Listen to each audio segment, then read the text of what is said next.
PIB, são muito cuidadosas também. Agora ele vai usar o álcool ali, né, filho?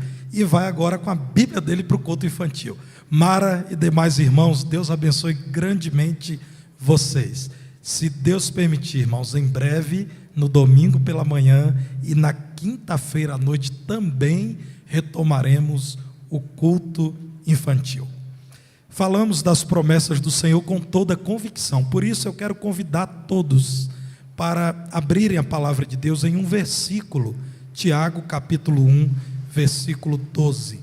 Enquanto os irmãos abrem o texto bíblico, e aqueles que nos acompanham em casa, dezenas e dezenas de aparelhos ligados a nós, também abre o texto bíblico. Eu quero agradecer aos irmãos pelas orações, pela compreensão dessa semana.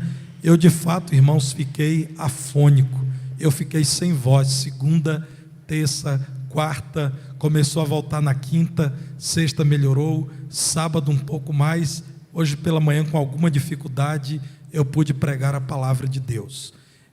Foi o tempo mais difícil em toda a minha vida, eu não lembro de ter ficado tanto tempo rouco. Nesse aspecto foi a maior crise alérgica que eu tive, não existiu nada mais, não é gripe, não é Covid, nada assim, é tão somente o tempo seco, muita fumaça, o tempo não me ajuda, eu tenho uma histórica batalha contra a rinite, e por isso, no domingo passado as coisas pioraram, acredito que porque preguei dentro do batistério e a água estava agradável, mas um pouco fria para um alérgico, e então durante essa semana eu enfrentei dificuldades, mas acredito que será possível pregar a palavra de Deus, bebendo sempre um pouco de água aqui, para minorar essa dificuldade do tempo seco. Tiago capítulo 1, verso 12, como eu disse, é o texto bíblico que lerei inicialmente, mas mantenham a Bíblia aberta na epístola de Tiago, porque eu vou me valer de vários outros versículos. Nos diz assim a bendita palavra de Deus: bem-aventurado o homem que suporta com perseverança a provação, porque depois de ter sido aprovado, receberá a coroa da vida, a qual o Senhor prometeu aos que o amam. Vamos ler juntos, irmãos? Que texto maravilhoso, que mensagem poderosa, que resposta bíblica para tantas das nossas questões. Quero ouvir os irmãos. Bem-aventurado.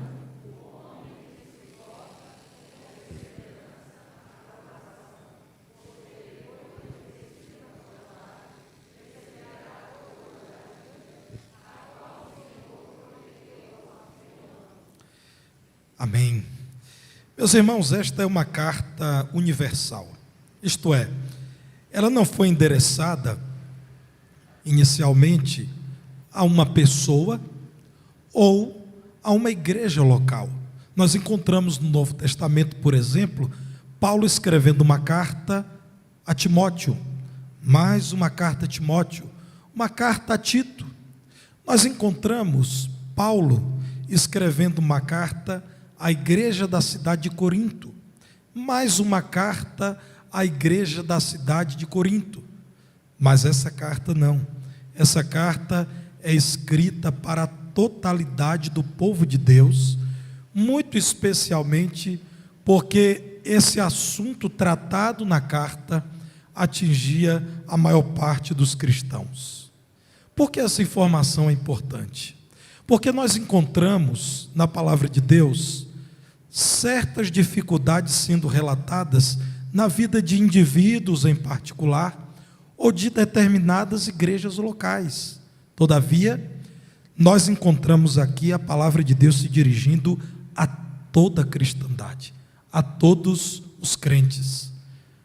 O alvo dessa carta era especialmente chegar àquele crente em Jesus que, sob perseguição na Judéia, no entorno de Jerusalém, teve que sair da sua terra natal e precisou se instalar em um outro lugar.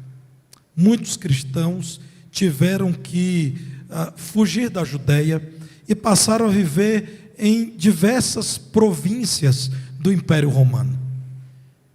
Apesar de já terem passado por tantas provações e perseguições. Alguns deles estavam abatidos, porque novamente estavam enfrentando perseguições, dificuldades, lutas sem fim. Aqui, meus irmãos, a palavra do Senhor nos fala então de crentes que estavam sendo provados, principalmente por conta da perseguição daqueles que não admitiam a fé cristã. Vejam Tiago, capítulo 1, versículos 2 a 4, quando Tiago, servo de Deus, diz assim a esses irmãos: meus irmãos, tende por motivo de toda alegria o passardes por várias provações. Quem são esses irmãos? Voltem ao versículo 1. Tiago se dirige às 12 tribos que se encontram na dispersão. As 12 tribos são uma referência a Israel. Então é uma forma de Tiago dizer a todos os servos de Deus que tiveram que deixar a Judeia e continuam temendo ao Senhor em diversos lugares. Eles se encontravam na dispersão, eles se encontravam longe da terra natal. Agora vamos então ao versículo 3, sabendo que a provação da vossa fé, eles estavam sendo provados na fé, uma vez confirmada, produz perseverança. Ora, a perseverança deve ter ação completa, para que sejais perfeitos e íntegros, em nada deficientes. Somente crentes em Jesus poderiam receber uma carta com conteúdo desse e ter paz. Somente um grupo temente a Deus poderia ouvir isso da parte de Tiago e perseverar nos caminhos do Senhor. Tiago fala: alegrem-se por passarem por várias provações. Vocês já sofreram a perseguição dos judeus, agora estão sofrendo a perseguição dos romanos, e são muitas as provações que vocês ainda experimentarão. Essa provação da fé de vocês, se encarada com perseverança e fé, produzirá crentes aperfeiçoados, crentes inteiros, que receberam de Cristo não apenas a gloriosa mensagem da salvação, mas também o poder de enfrentarem a cruz como Ele enfrentou, e ainda assim permanecerem vivos e vivos eternamente como Ele que ressuscitou após a morte. Essa firme perseverança dos crentes então teria uma recompensa. Nós não estamos falando, meus irmãos, de uma provação infrutífera. Não estamos falando de uma autoflagelação que tem como alvo, na história das religiões, apenas amortecer o espírito do homem. Nós não estamos falando de gente que tem prazer na dor pela dor. Nós estamos falando de gente que vê a história pelo óculos da graça de Deus. Deus dirigindo todas as coisas, sabendo que a provação não é sem propósito. Um crente, quando provado na fé, se ele permanece firme no Senhor, cheio de esperança de que Deus tem um futuro excelente para o servo fiel, então esse crente passa pela provação, recebendo muitos frutos, recebendo grandes vitórias. Quem não enxerga as lutas da vida assim, precisa fazer como diz Tiago, no capítulo 1, versículo 5, precisa pedir a Deus sabedoria. Vejam aí. Sabendo que muitos irmãos estavam sofrendo. E Tiago não diz que eles não são seus irmãos, porque alguns deles estavam fracos na fé. Porque alguns deles não estavam compreendendo, porque tinham que experimentar tribulações servindo a Deus. Tiago não deixa de chamá-los de irmãos. Certamente Tiago lembrou da dor de ver Jesus sendo crucificado, morto. Tiago sabia da dor daqueles que estavam sendo provados. Então os chama de meus irmãos. E aqui então Tiago diz: se algum de vós necessita de sabedoria, não entende o lugar das provações na vida cristã, Peça sabedoria a Deus e saibam que Deus dará sabedoria de modo livre. Deus não economizará, Ele será pródigo em conceder sabedoria àquele que nele espera. O mestre Tiago ainda nos diz no versículo 22 que a vida cristã, meus irmãos, deve ser uma vida de prática daquilo que conhecemos. Tornai-vos, pois, irmãos que estão em tribulação, que estão enfrentando dificuldades, que estão enfrentando problemas, praticantes da palavra e não somente ouvintes, enganando-vos a vós mesmos. Eu entendo que Tiago estava dizendo a esses irmãos: quantas vezes vocês leram na palavra de Deus que Deus é bom e a sua bondade dura para sempre? Quantas vezes vocês leram que é impossível ser aprovado por Deus sem fé? Sem fé é impossível agradar a Deus, porque é necessário que aquele que se aproxima de Deus creia que Ele existe e que é galardoador daqueles que o esperam. Quantas vezes vocês leram: o Senhor é o meu pastor e nada me faltará? Vocês leram que ainda que tenhamos que passar pelo vale da sombra da morte, não temeremos mal algum, porque o Senhor está conosco. São textos da palavra de Deus que Tiago certamente lança à memória desses irmãos, dizendo: vocês creem nisso, agora pratiquem tudo isso. Não sejam apenas ouvintes, sejam antes de tudo praticantes. E o tempo das lutas é o tempo excelente para praticarmos tudo aquilo que conhecemos da palavra de Deus. Meus irmãos, eu quero insistir que aquilo que Tiago diz é para todos os crentes, mencionando Apocalipse capítulo 2, versículo 10, na carta do Senhor Jesus à igreja de Esmirna, uma igreja que foi muito elogiada, porque suportou a tribulação, porque permaneceu firme diante do Senhor. Essa igreja teve que lidar com pessoas no seio da igreja, perturbando a paz da igreja. Em Apocalipse 2,10 o Senhor Jesus diz: não temas as coisas que tens de sofrer. Olha a Bíblia falando de sofrimento. A igreja de Esmirna enfrentará nesse mundo sofrimento. Eis que o diabo está para lançar em prisão alguns dentre vós, para ser dispostos à prova, e tereis tribulação de 10 dias. Ser fiel até a morte, e dar-te-ei a coroa da vida. Louvado seja o nome de Jesus.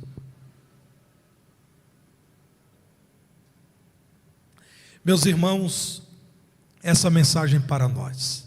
Tiago escreve inicialmente aos crentes de origem judaica, dispersos por todo o Império Romano. Mas o que Tiago diz é dito também por Jesus à igreja de Esmirna, e é dito à primeira igreja batista em Divinópolis, no século 21. Voltando agora a Tiago 1, versículo 12, o texto que lemos inicialmente, a palavra do Senhor chama de Macarios, é a palavra traduzida por bem-aventurado. Bem-aventurado o homem que suporta com esperança, que suporta com firmeza, que suporta com tenacidade, isto é, com perseverança, a provação. A palavra do Senhor está dizendo para mim e para você: não existe um crente que não será aprovado na fé. Aproxime-se de Deus enquanto as coisas vão bem. Alicerce a sua fé na palavra de Deus, enquanto a sua mente está cheia de lucidez. Dobre os joelhos e ore ao Senhor enquanto você tem tempo, porque quando a provação chegar, e ela chegará para todos, ela já chegou para muitos de nós, chegará para outros tantos, você precisará encontrar em Deus esperança para perseverar em meio às provações. Esse Macarios, a palavra para bem-aventurado na língua original do Novo Testamento, refere-se àquela pessoa que encontra a sua felicidade em Deus. Bem-aventurado é aquele que não é viciado nas sensações desse mundo, que não é dependente de um contexto aprazível nesse tempo. É aquele que encontra plena felicidade em Deus, e porque está satisfeito em Deus, persevera mesmo quando as coisas não vão bem. mesmo em meio às provações. Tanto o Tiago quanto o Senhor Jesus, dizendo à igreja de Esmirna das suas promessas, mencionam a coroa da vida. A palavra do Senhor fala muito de coroa. No Novo Testamento há pelo menos 5 coroas. A coroa da justiça, por exemplo. Mas aqui está se falando da coroa da vida. E é preciso então fazer aqui uma distinção. No Novo Testamento você encontrará 2 referências à coroa, 2 palavrinhas. Uma é diadema. A minha esposa é filha de um carioca. Meu sogro, pastor Carlos, que nos acompanha, nasceu na Ilha do Governador, no Rio de Janeiro. E arquinho, esse arquinho da cabeça das crianças, que na Bahia nós chamamos de passadeira. Os irmãos, fiquem à vontade para rir. Eu sei que para vocês passadeira é aquela pessoa que passa a roupa. Rogério, é assim, não é? Passadeira. Aqui é arquinho, mas no Rio de Janeiro é diadema. Quem sabia disso, irmãos? Diadema, alguns irmãos sabem. Pois bem, a coroa do rei era chamada de diadema. Quando a palavra do Senhor no Novo Testamento utiliza-se da palavra diadema, está falando da coroa, aquela joia ou aquele objeto precioso que reis e rainhas usam para demonstrar riqueza, poder, soberania, força. Mas existe uma outra palavra que é Stéfanos. Essa é a palavra utilizada para se falar de coroa da vida. Sabe o que é Stéfanos?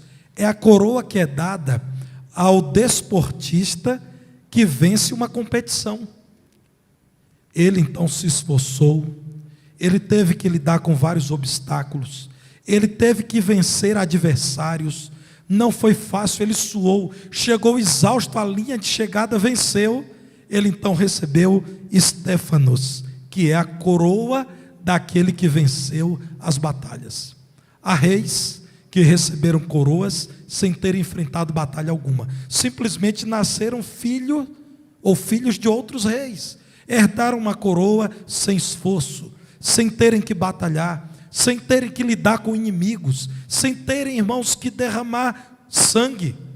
Mas há pessoas que conquistam uma coroa depois de muito treino, muito esforço, muita dedicação, vencendo adversários, obstáculos, lutas e chegando ao lugar para ser coroado.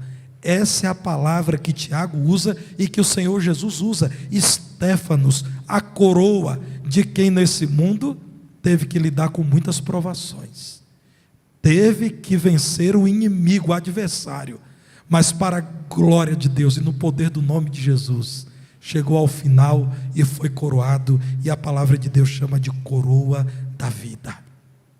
Tenha esperança no Senhor, meu irmão. Esse mundo não é o céu. Aqui nós vivemos uma realidade mais parecida com o inferno do que com o céu. Talvez você esteja espantado com o que eu disse. É porque você ainda não sabe muito sobre o céu. O que a palavra de Deus diz sobre o céu não é tudo, mas tudo o que a Bíblia diz sobre o céu é suficiente para sabermos que nós não conhecemos nada que se pareça com o céu. Melhor experiência, Marília, da sua vida, o melhor tempo da sua história de vida não se compara à maravilha do céu. As grandes conquistas da vida do Fábio, aquilo que ele guarda no coração como grandes bênçãos, não chegam perto do que será o céu.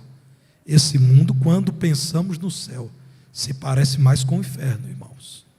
Meus irmãos, nós ainda temos que lidar com Satanás, que luta contra nós, e a palavra de Deus diz que não é brincadeira o que ele faz. Diz que ele se parece com um animal feroz, querendo comer carne e beber sangue. Assim ele está à nossa volta. Nós temos que lidar com a carne, e a palavra de Deus diz que a carne é fraca. Nós temos que lidar com o mundo, irmãos. Esse mundo não está organizado para submeter-se à vontade do seu Criador, mas para viver na rebeldia. Então comece a olhar para o Senhor Jesus Cristo, sabendo que a palavra de Deus honestamente te diz: as provações virão. se é inevitável enfrentar provações, se a igreja de Jesus e cada crente em particular serão provados na sua fé, bem-aventurados seremos se suportarmos por confiarmos em Deus com perseverança a hora da provação, sabendo que Deus não é mau, sabendo, meus irmãos, que Deus não faz coisa alguma sem propósito. Deus não permite provações em uma casa, em uma vida, em uma igreja, em uma nação, sem que dê àqueles que são provados a oportunidade de recolherem grandes bênçãos, grandes frutos. Olhe para a palavra de Deus e vejo que o servo fiel, que é aquele que ama o Senhor Jesus Cristo, sempre olhará para a provação, ainda que com dor, tristeza, dificuldade, dizendo: eu espero no Senhor. Mas preste bem atenção, Tiago 1,12 diz que a coroa da vida o Senhor prometeu aos que o amam. Aliás, o pastor Warren Wiersbe, comentando esse texto, diz que o amor é a motivação espiritual por trás de todos os imperativos desta sessão. Se você ama a Deus, você confiará nele mesmo quando você não entende o que ele faz. Se você já ama ao Senhor acima de todas as coisas, você perseverará em servi-lo e segui-lo, mesmo quando isso não parece vantajoso. Se você ama ao Senhor, você acolherá a palavra dele com alegria, e não apenas será ouvinte, mas será também praticante da palavra do Senhor. Que esperança nós temos em meio às provações dessa vida? Primeiro, a aprovação do nosso Senhor. Um soldado em treinamento, empolgado com o seu serviço militar, chegou em casa, irmãos, sujo, arranhado, roupa rasgada, mal cheiroso e sorridente. A sua mãe, preocupada, disse: meu filho, o que aconteceu? Ele disse: mãe, hoje foi um dia extraordinário no treinamento lá no quartel. Ela disse: hoje foi um dia bom e você chega aqui desse jeito? Sim, mãe, a senhora não entende. Hoje eu me esforcei no treinamento e ao final o meu comandante me elogiou diante de toda a tropa. Eu me saí muito bem. Ela disse: meu filho, você se saiu muito bem, você está nesse estado? E ele então pôde dizer à mãe: mãe, isso aqui não tem valor algum. Eu vou tomar um banho, trocar a roupa e todo mundo vai esquecer isso aqui. Mas o elogio do comandante, eu e todos que estavam à minha volta não esqueceremos. A aprovação de Jesus é o princípio da nossa recompensa. Saber que somos dele, que estamos unidos ao Senhor Jesus, saber que nós temos agradado o Senhor Jesus com a vida que temos levado nesse mundo enquanto somos provados, isso já é parte da nossa coroa, irmãos. Rebeca Andrade é uma jovem de origem humilde no Brasil, a primeira brasileira a vencer na sua modalidade numa Olimpíada. Essa menina enfrentou toda sorte de dificuldades até chegar ao pódio e ser motivo de orgulho para toda uma nação, uma das maiores do mundo, que é o nosso Brasil. Rebeca Andrade, com seus 22 anos de idade, disse algo que revela grande maturidade. Maturidade alcançada, irmãos, no sofrimento, na luta, na dificuldade. Ela disse o seguinte: as dificuldades nos fazem entender aonde podemos chegar e o que somos capazes de fazer. Essa menina estava dizendo que se tivesse sido criada num berço de ouro, sem topar qualquer desafio, não chegaria onde chegou.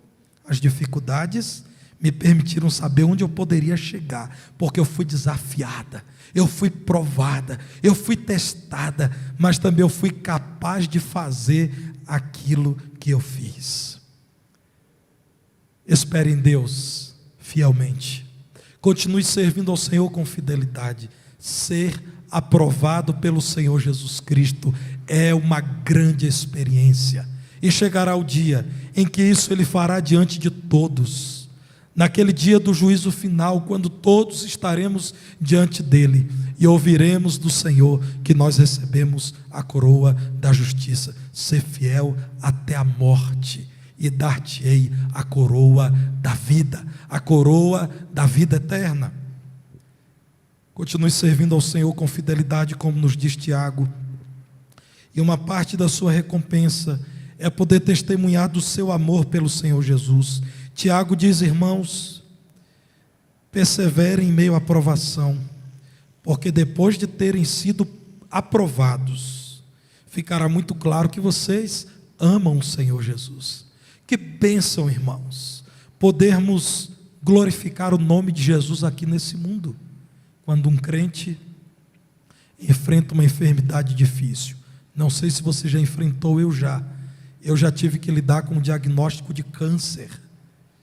Eu fui diagnosticado há apenas 4 meses do casamento com melanoma, é um câncer de pele maligno. Então não sei se você já passou pelo que eu passei. Crentes em Jesus, por vezes, são chamados a glorificar a Deus em meio a uma severa enfermidade. Eu não sei se você já enfrentou um tempo de pobreza, desemprego, falta de dinheiro no bolso, até para comprar o básico. Eu vi o meu pai, e graças a Deus nunca deixamos de ter o pão na mesa, mas vi o meu pai perder um automóvel que ele comprou para trabalhar com aquele automóvel. Eu estava novinho, e um dia ele trocou o filtro de combustível, encheu o tanque e foi para casa descansar. E não sabemos ao certo, mas parece que aquele filtro veio de fábrica com alguma fissura, e simplesmente ele perdeu aquele bem que representava anos e anos de trabalho e não tinha seguro. Eu não sei se você já passou por isso. Eu já vi isso acontecer na minha família quando eu era criança. Lembro-me da tristeza, lembro-me da decepção, mas lembro-me que no dia seguinte era dia de culto na igreja e lá estávamos todos nós diante do Senhor no culto. Eu não sei se você já sofreu uma grande traição. Você se decepcionou profundamente com alguém a quem você deu o seu coração, a quem você colocou as expectativas do seu futuro nas mãos dessa pessoa. Eu não sei se você perdeu uma pessoa querida. Aqui nessa igreja, irmãos queridos, preciosos, que têm passado por essa experiência tão difícil, por essa experiência tão amarga. Eu não sei se você tem passado por isso, mas saiba que você pode glorificar a Deus enquanto você experimenta as perdas deste mundo, porque você ama o Senhor Jesus. Seja canal de bênção para muitas vidas. Você pode, com a sua luta, amparar outros que lutam. Você pode, com o seu sofrimento no futuro, falar àqueles que sofrem, meus irmãos, porque o sofrimento não acabará até que esse mundo chegue ao fim. O pastor Meno Kalischer nos diz algo muito importante sobre os propósitos da aprovação para o crente. Meno Kalischer é pastor de uma igreja evangélica em Jerusalém.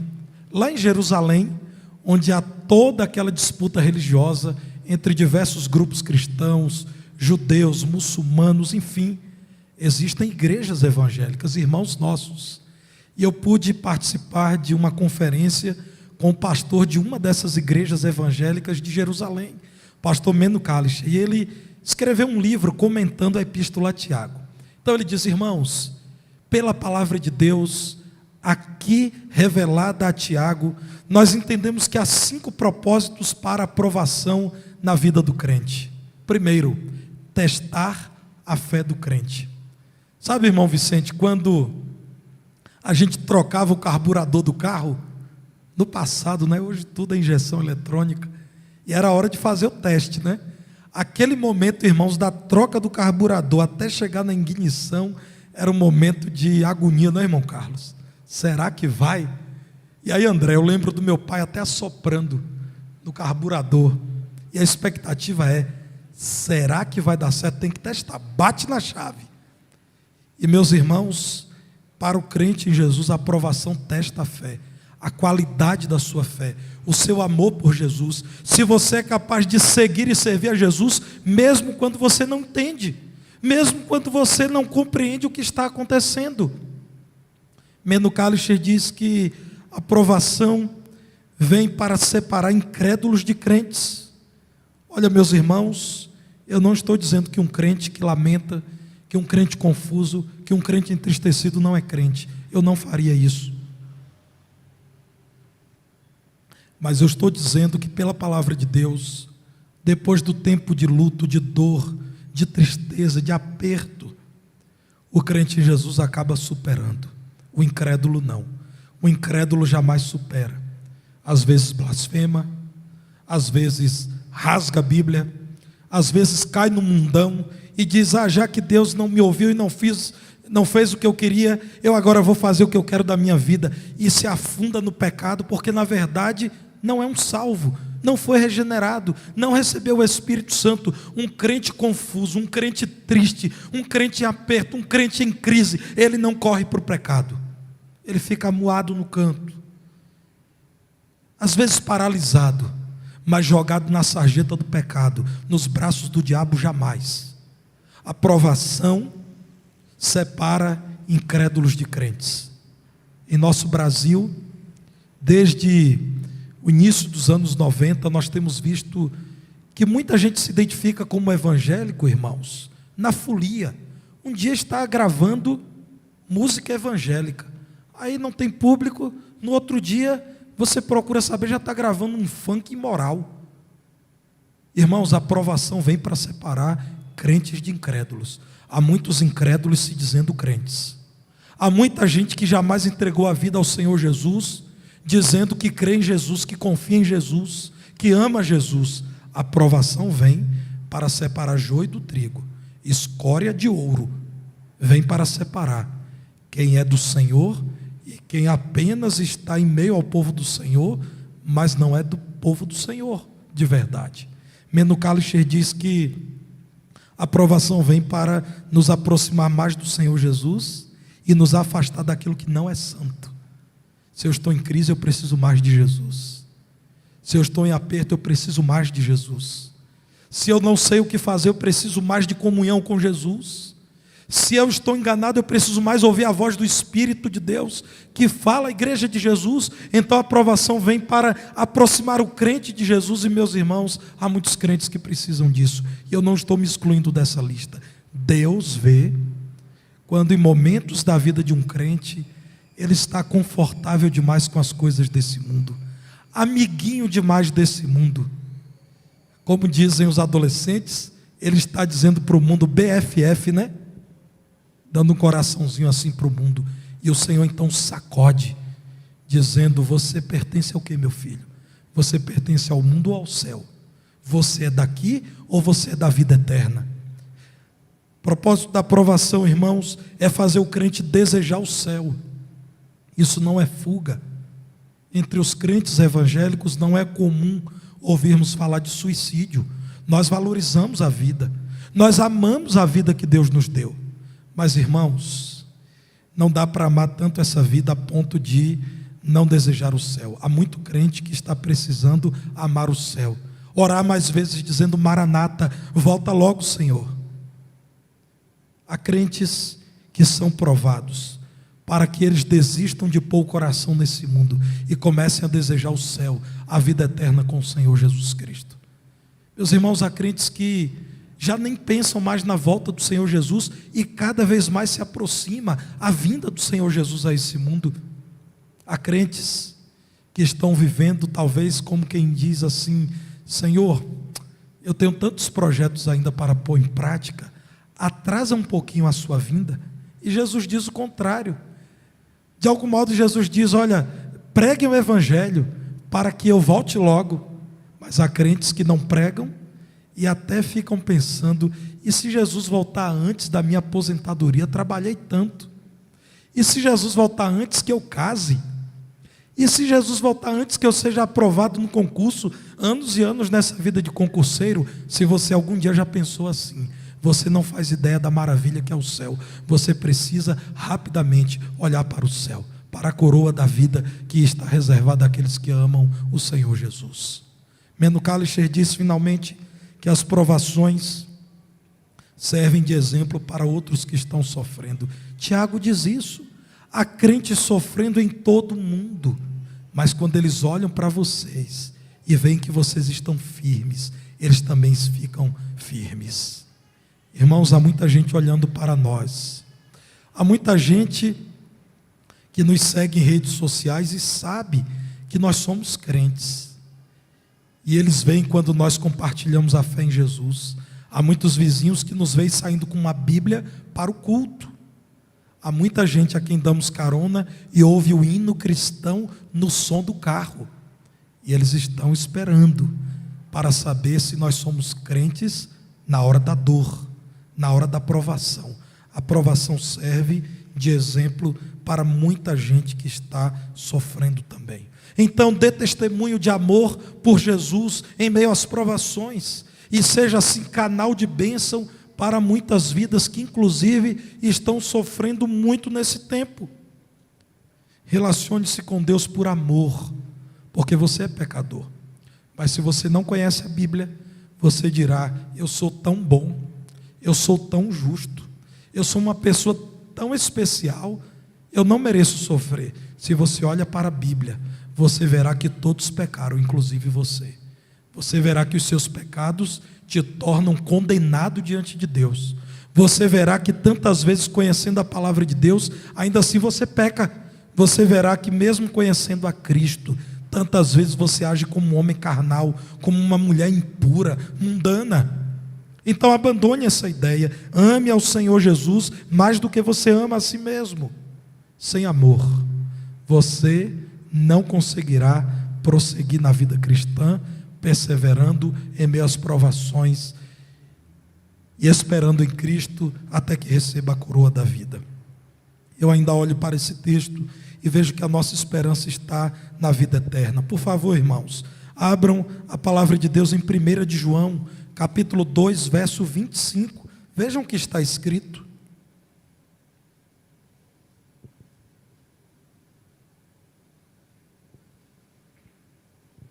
Aqui a palavra do Senhor diz assim: e esta é a promessa que Ele mesmo nos fez. O que, irmãos? O que? A vida eterna. O que a palavra de Deus está dizendo é: tudo que Jesus prometeu, o consolo em meio às tristezas, a orientação quando estivermos diante do julgamento, porque cremos no Senhor, tudo de mais maravilhoso que Ele nos dá, a igreja, a oportunidade de orar, a Bíblia na mão, tudo isso Ele prometeu.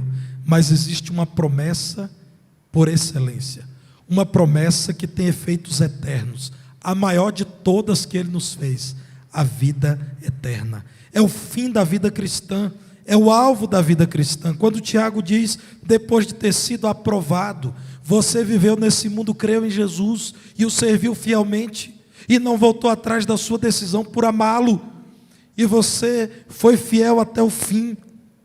A palavra do Senhor diz que esse receberá a coroa da vida, e fala de salvação, porque na sequência o Senhor diz: é só para quem ama o Senhor, é só para quem ama a Jesus como seu Salvador, não se envergonha dele. A palavra de Deus põe a eternidade aqui em contraste com a vida terrena. A presença de Deus, da qual usufruiremos eternamente, é a grande esperança que temos em meio às tribulações.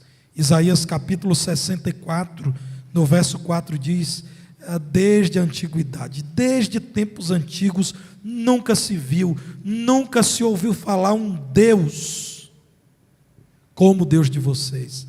Desde a antiguidade não se ouviu, nem com ouvidos se percebeu, nem com os olhos se viu Deus além de ti. Um Deus que seja maior do que o Senhor, que se compare ao Senhor, que é um Deus que trabalha para aquele que nele espera. Você, servo de Deus, tem esperado em Deus? Você, serva de Deus, a sua esperança está em Deus? Essa é a mensagem do Senhor para quem está em meio às provações dessa vida. para quem está em meio à tribulação desse mundo. É como aquela criança que confortavelmente está adaptada ao peito da sua mãe, e ela mama gostoso aquele leite feito sob medida, até a temperatura é ideal. Ninguém precisa esquentar o leitinho que sai do peito da mãe, e ela está no aconchego da mãe, a boca dela no corpo da sua mãe, com uma ligação tão gostosa, e a mãe a abraça, e ela tem a sensação maravilhosa de ser satisfeita em sua necessidade pelo alimento. Mas ela começa a crescer, e o corpo demanda um alimento sólido, e começa a chegar o momento do desmame.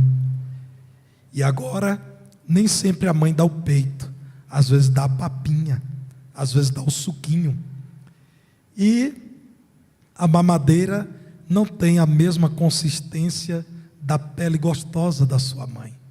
A temperatura, a criança por vezes estranha, o sabor não é o mesmo, meus irmãos, mas o desmame continua acontecendo, e a criança chora, e às vezes sofre, e o leite começa a diminuir, e nem sempre ela encontra aquele alimento, e ela ainda não sabe, mas aquele sofrimento está produzindo crescimento, amadurecimento, desenvolvimento, e ela está se preparando para outras batalhas da sua vida, porque ela não poderá ter o peito de sua mãe por toda a vida. A vida cristã é assim, irmãos. Por vezes nós estamos tão incomodados e tão sofridos, mas Deus, por sua graça, nos prepara nesse desmame desse mundo, do nosso amor pelas coisas dessa vida, do nosso coração que está apegado demais a esse tempo, e o Senhor vai nos desmamando, nos preparando para algo muito melhor. A criança não sabe, mas está sendo feito o melhor por ela. A criança ainda não sabe, mas a mãe sabe do que ela precisa. Você ainda não sabe, mas Deus sabe do que você precisa. Você ainda não entende, mas Deus tem a história da sua vida nas mãos dele. Você ainda não compreende com detalhes, mas você sabe quem escreve a história de vida daquele que confia no Senhor. Confie no autor dessa história, que é Deus. Nós temos esperança, irmãos, a esperança de sermos aprovados pelo Senhor Jesus, a esperança de podermos sempre dar testemunho do nosso amor pelo Senhor Jesus, a esperança de que teremos a vida eterna com o Senhor Jesus. Portanto, sejamos servos fiéis a cada dia. Mas se você não ama Jesus, eu apelo para que você clame a Deus, a fim de que abra os seus olhos espirituais e você veja Jesus em toda a sua glória, perfeição, bondade, justiça e santidade. Eu oro a Deus para que você conheça o Senhor Jesus, e conhecendo o Senhor Jesus possa amá-lo, e por amá-lo possa servi-lo com fidelidade, na alegria ou na tristeza, na saúde ou na enfermidade, na prosperidade ou na adversidade. Lembram disso? Casamento, irmãos, de duas pessoas imperfeitas é assim. Eu quero, diante desta igreja que amo e respeito, e diante do meu Deus, dizer: eu e minha esposa, com quem sou casado há quase 17 anos, nunca conversamos sobre divórcio. Nós abominamos essa palavra, nunca tratamos dessa palavra divórcio. Eu nunca pensei nisso, e pelo que ela me diz, ela nunca pensou, irmãos. Meus irmãos, eu sou um homem imperfeito, e minha esposa conhece muito bem os meus muitos defeitos. Ela é uma mulher imperfeita, são pouquinhos os defeitos dela, irmãos. Eu até esqueço deles, porque são poucos, e ela demora tanto de errar, que eu até esqueço. Ela não, ela sabe dos meus aí, Rogério. Ela conta na mão aí facilmente os meus erros. Irmãos, se num casamento de um homem imperfeito, de uma mulher imperfeita, nós ousamos dizer que estaremos juntos, na alegria e na tristeza, na saúde e na enfermidade, na prosperidade e na adversidade, porque em relação a Deus as coisas mudam, porque no nosso, entre aspas, casamento com Deus, porque nós fomos unidos a Cristo, quando no ato da conversão recebemos o Espírito de Cristo, esse elevado padrão não vale.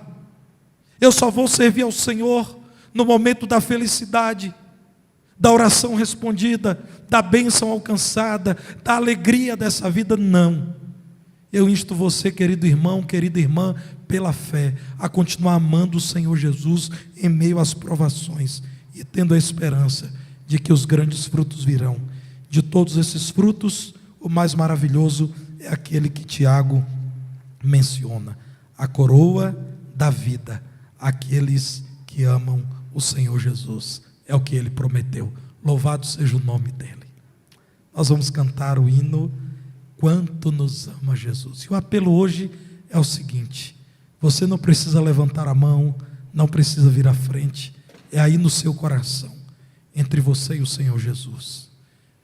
De algum modo você falhou no compromisso